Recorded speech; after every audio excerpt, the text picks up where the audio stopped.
Hi there, I'm Joel Barish, sitting here in Convo space with two lovely gentlemen. Hi, I'm Wayne Betts, and I'm a co founder of Convo. I'm Jarrod Musano, CEO of Convo, and it's so nice to be here with you. I can't tell you how excited I am.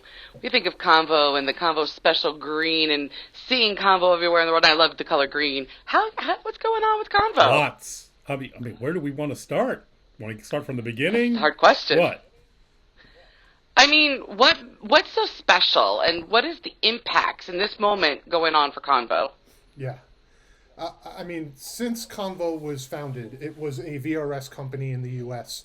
This idea was different, being deaf owned, designed by deaf people, how we make our app, how we market to the community. The framing we have is always that we've understood, and that's how we started.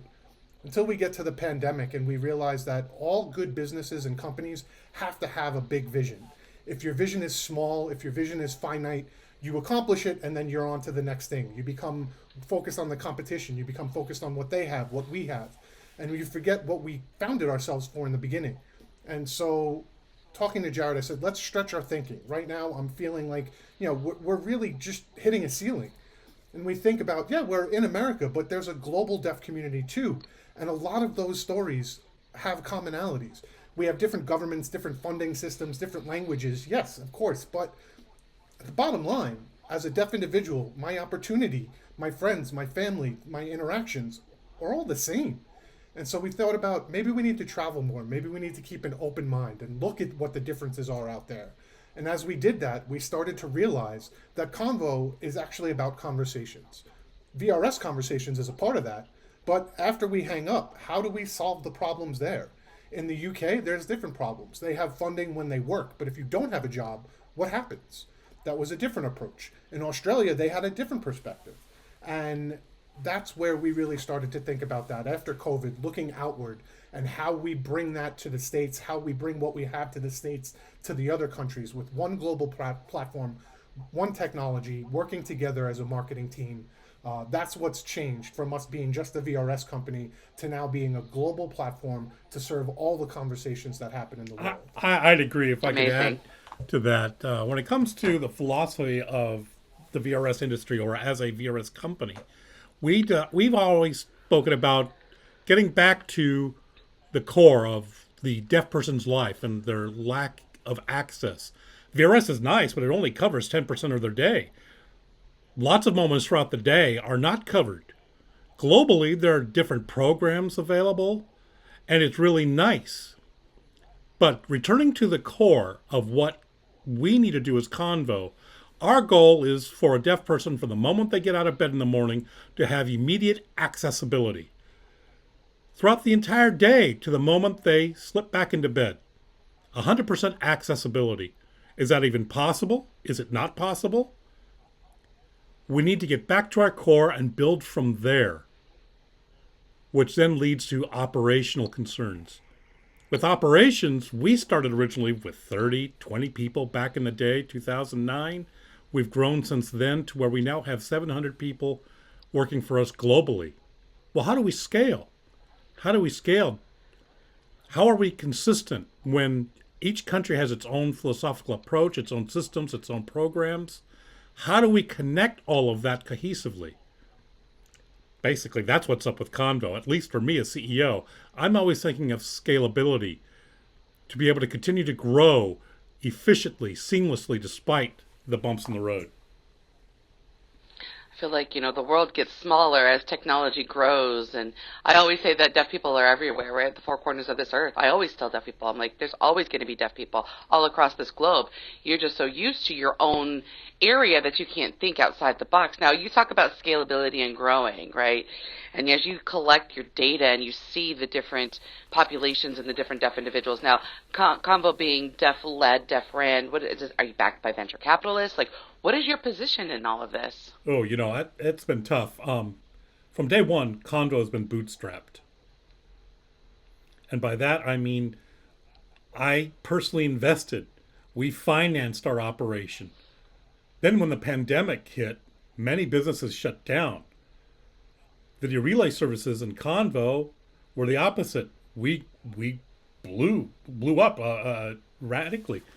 But everyone had to work from home. Everything had to be done from home. So now it became a question of what were we going to do with our additional resources? We invested in technology in other countries to be able to expand. We believe very much in diversifying what we do to ensure good balance, so that if we were focused solely on VRS, we'd be subject to its volatility, and that always happens. But we're bootstrapping, meaning we're responsible for the financial health of the company, and that is difficult. We've been approached by multiple venture capitalist organizations who want to acquire us, but we are aware that if they come in, the philosophy changes. Our experience has been when we hire in people in certain positions who come from other countries, other companies, they want to support us, but eventually they want to lead. And that's not the way we want to go. And so we brought in hearing people who had to understand, and it is a lengthy learning process inherent in that, 3 to 6 months before things get better. After 2 or 3 years, we finally succeeded. Some people aren't able to because of the colonization they've experienced. They also have to be introduced to deaf culture. They need to be immersed into this world to begin to understand our process, and that's a challenge. Now, Convo 110% being deaf owned and no venture capitalists backing Convo. That's right. As you go through the experiences, and venture capitalist means American dollars invested, and it's almost like seed money to keep operations going. When things get sold, people don't understand that it's not just about the money. The point here is you need money to support, to grow, to provide jobs. Now, when we talk about VCs, how is operations strengthened without a VC? I mean, it's hard work. It is hard work. And it's hard from that external perspective. We get it. I'm a customer. I use the app. That's your world. And our job is to make sure that you're satisfied and you're happy with the services you're getting and that we're delivering on what we promised. However, from the inside, bootstrapping is extremely difficult. As Jarrod explained, venture capitalists come in and they're like, well, what's your business model? What's your B2B look like? How do you sell to businesses that are paying for your services? We get that you want to be about the deaf person, but that's not the important thing. How do you bring in revenue? And therein lies the problem for us. It's like, no, for us, the deaf person is everything. And to them, it's like, no, who's paying? No. It's not about who's paying. The deaf person is why we exist in the first place, right? Without the deaf person, all of this goes away. There's no point. But venture capitalists focus on B2B. How do you sell to businesses? How do you bring in more revenue? And you look at the result in VRI, in the industry today, in the hospitals that are out there that are using VRI. Deaf people hate it. It's nice to have the interpreter, but they have to wheel in this device for VRI, and deaf people hate it because it doesn't center the deaf person. Right? The VRI isn't for me as a deaf person, it's for the hospital, it's for the payer. It's serving them so that they can communicate with me. But that doesn't meet my needs, because after I'm done with my doctor's appointment, when I leave that room, I don't have anything. Right, you can't bring the monitor with you. There's no plug that can hold in the machine for you as you leave. Yeah, it's tethered. And it's very difficult when you get started. They have to issue a code. People are talking to one another. Until finally the interpreter is able to interact with you. I'm the one who needs the service. And yet the relationship is between the payer and the service provider, as opposed to me just bringing out my own handheld device and I'm in control. You bring up a good point there. The problem with that is interpreters are in high demand, right? And then we have a new wave, a new generation of interpreters coming in through programs and things like that. So when you want to hire those new gen so that it supports the volume of your VRS industry, your VRI industry, and all your new products. Convo Now, right? Can you speak to Convo Now and how it's different? Again, it's all about centering the deaf person. Like Jarrod said, trying to give them access all throughout their day from the time they wake up till they go to bed again, right? Having access to true conversations. And I, as the deaf person, know best what I need. If we can really target on that, we can reduce the number of interpreters we need and we can make the industry more sustainable. If we follow the money They say now that this industry is a $1.2 billion industry. I think this was back in 2022. Market research said ASL interpreting in the US alone is a $1.2 billion industry. And in my mind, I think about, how is that possible? Does that mean that people like you, myself, Jarrod, are expensive? All day we make these phone calls, and the rest of the time it depends on whether or not we can get interpreters. That 1.2 billion is for those companies that are chasing revenue, that are chasing the contracts. If we center the deaf person, that ratio of one interpreter to one deaf person, two interpreters to one deaf person, means we can serve more deaf people, and more deaf people can get access throughout their day. If we use that model of the hospital where they're just paying whether or not a deaf person comes in, we're just paying for the interpreter. That's why there's an interpreter shortage, right? Because we don't know who we're serving. It's an antiquated, obsolete system. The current interpreting services model, the system is antiquated. It started out 50 years ago, and it made sense back then. It doesn't make sense today. Think about it. An interpreter is called out to meet you. They have to commute, get to an appointment, interact with you, and it may actually be a 15-minute interaction. The company, though, had to pay for 2 hours as a minimum. Then there's the commute back, then to another location and yet another. At maximum, the interpreter can cover 4 appointments in a day, if lucky. Typically 2 or 3. Working from home, working remotely, they can cover 20 to 30 appointments. That means we can cover and manage more volume. That's how we beat the system. So Wayne and I have spoken about technology and leveraging that to ensure a good experience and empower deaf people, because deaf people know how best to utilize interpreters. From birth, from infancy, we've had interpreters in our lives. We're accustomed to utilizing their services. We don't need someone else to tell us how to utilize them. That's ridiculous. I mean, even when the internet isn't great, when the lighting isn't great, deaf people know what to do. We know how to navigate our world better than a hearing person does. Whereas when the VRI doesn't work, they just put the device down and say it doesn't work. He's exactly right. Right. Yeah. As deaf owners, you have a company that you're running. You understand what it takes to run a company, to receive revenue, and to invest in technology. Is that what led to Convo Now? And what was the importance of Convo Now? Yeah. So in the UK and in Australia, there were a lot of learnings we took away from those trips. In Australia, there's a government program called NDIS, the National Disability Insurance Scheme. And that concept is different from anything out there in the world. We see it in the UK with access to work. So if you have a job, there's government funding available to you, but not in Australia. In Australia, if you have a disability, if you're deaf and you can prove that, let's talk about what your year looks like. Oh, you have a wedding coming up? Congratulations. You got a promotion at work? Whatever it is you need, whatever you want, we envision your budget and you decide how to use that money. That money isn't just completely fronted to you, but you authorize, you decide how you spend those funds. We've seen festivals that there are booths. In the U.S., deaf festivals typically have, merchants where they're selling shirts, VRS companies, but there it's completely opposite. It's interpreting agencies, all interpreting agencies that are trying to convince deaf people to sign with them. Agencies servicing them all? So many people at the kiosk saying, hey, come use our service. And deaf people walk around saying, nah, I'll look at other options. It's fascinating. It's so different. Yeah, I've already got my option. And it's such a huge power dynamic shift. Interesting. So they follow the deaf person as a business. And they look, okay. Well, again, interpreting is expensive, and they're all priced about the same. And I'm figuring I've got a budget of $5,000 a month, and this service is costly. I'm only going to use 1 or 2. Keep it simple for myself. So Wayne and I, when we were in Australia, talked about, well, why don't we establish a subscription model? Like 500 minutes on a phone.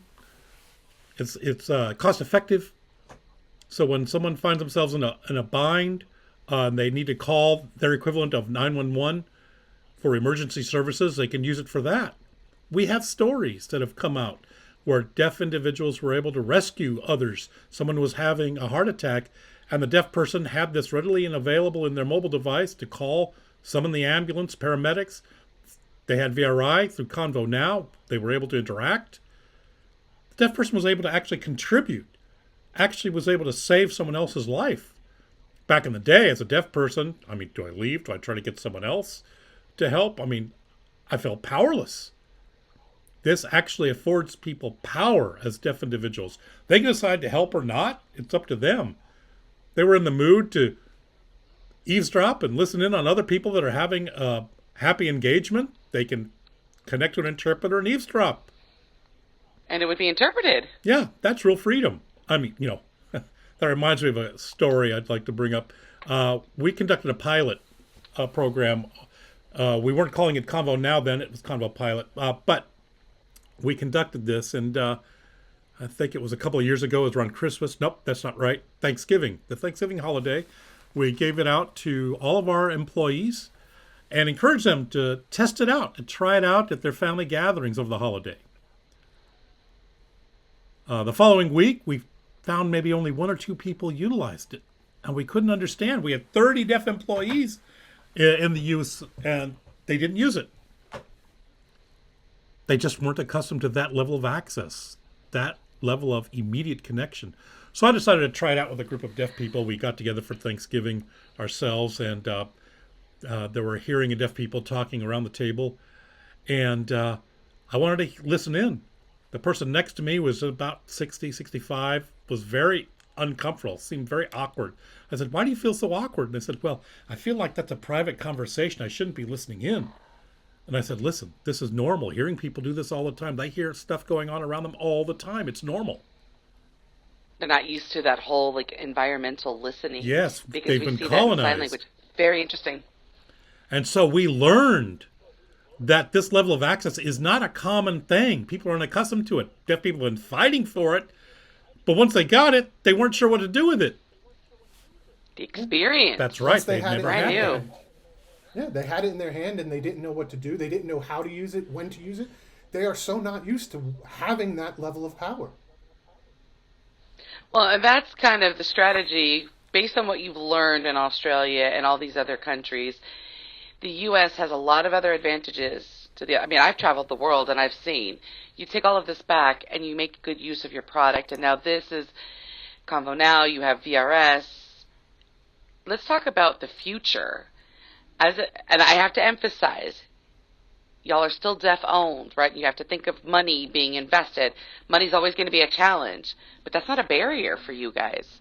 You guys are very passionate, and I can see you moving in the future. What is it that Convo has in the future? You had asked previously about Convo Now in the U.S. and the U.K. and Australia, and then what the future looks like. We're building out an infrastructure. It's not thinking about one business. We're thinking about like a city. How much electricity does it need? Right, What does the that water highways. system look like? Throughout the day as a deaf person, how do I control my access now? Hence the name Convo Now. What does that require? What does that take? Thinking big picture. Thinking just about VRS, it doesn't keep the lights on. You have to think about what else we can do, right? We want, You want to make sure they're bright. yeah, we want that city to be lit up. So thinking about in the United States, after I hang up the phone, how do I get access? That's the question we ask daily.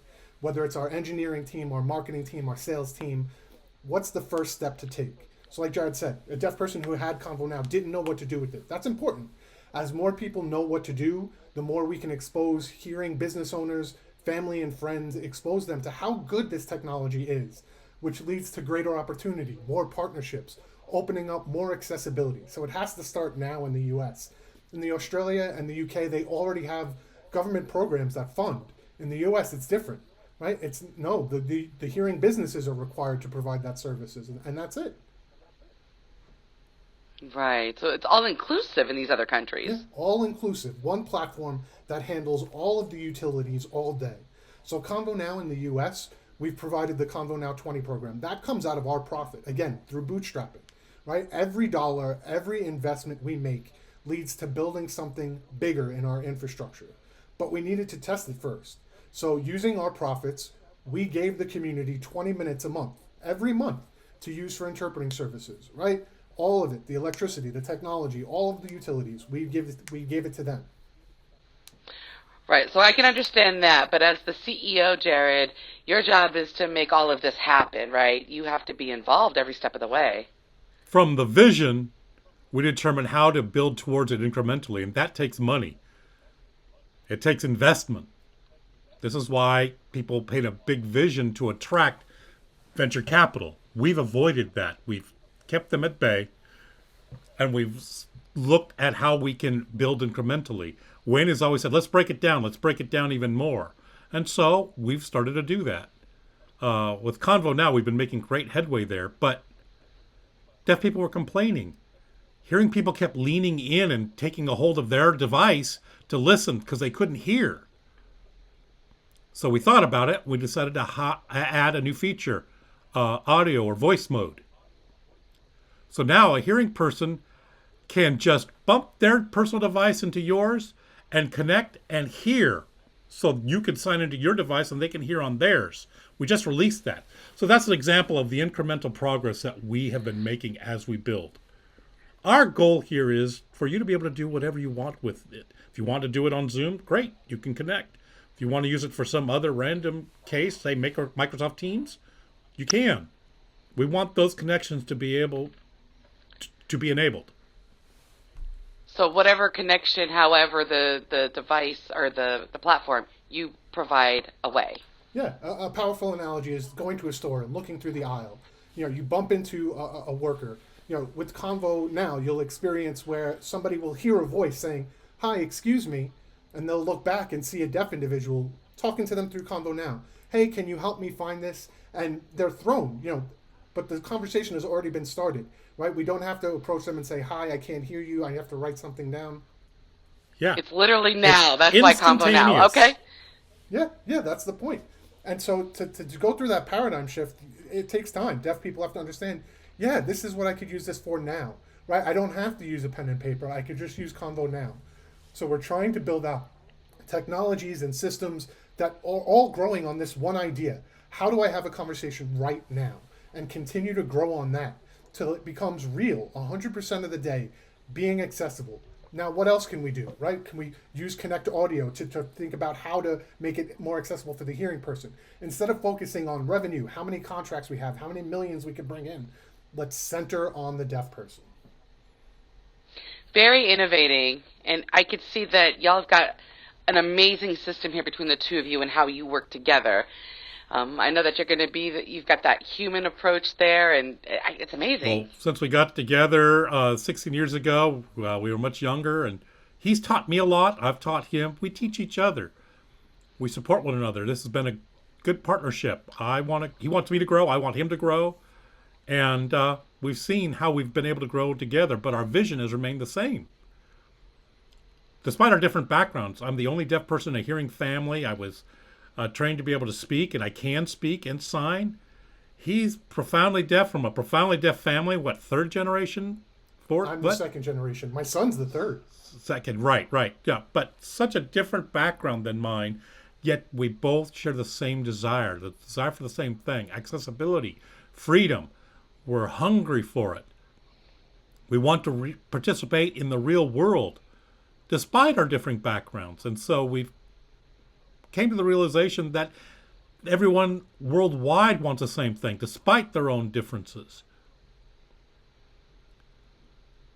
And so we can drive this towards this vision. And so we become advocates. We want to be able to achieve these things, to gain accessibility, so that we can experience a wholly different world. Well, speaking of the two of you,